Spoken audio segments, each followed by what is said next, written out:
Maliit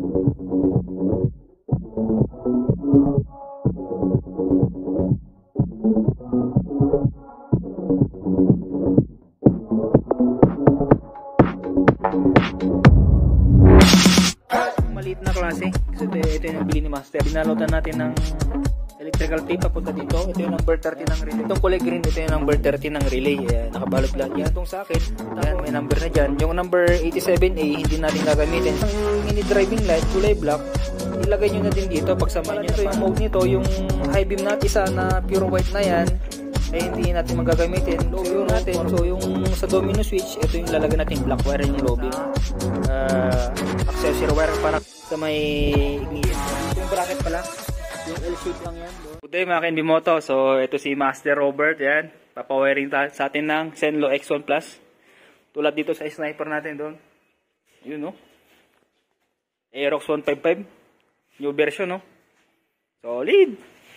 Yan. Zenlo. Yan. Bosch relay. Yan. Socket.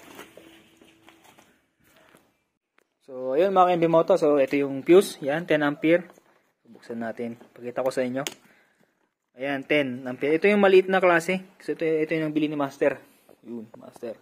So, ito, dinugtong natin dito. Binalotan natin ng electrical tape papunta dito. Ito yung number 30 ng relay. So, dito yung pupunta. Ayan. Itong kulay green, ito yung number 30 ng relay. Ayan, nakabalot lahat yan. Tapos, review lang tayo ng konti. Kasi 5 pin tong socket. Ayan, may number na dyan. Yung number 87A, hindi natin gagamitin. So, babalutin na lang natin mamaya. So, ayan. Tapos, yung number 85 naman, pagsamahin nyo, ayan. Ito yung ilalagay dito sa may body ground ng motor sa bakal. Ayun, no? Yun. So, tapos, yung negative ng mini driving light, kulay black, ilagay nyo na din dito, pagsamahin nyo na para isa ng dugtungan na lang. Tapos, yung ilaw pala nito, yung mode nito, yung high beam natin ay yung combination ng yellow tsaka white. Tapos, yung low beam yung pure white.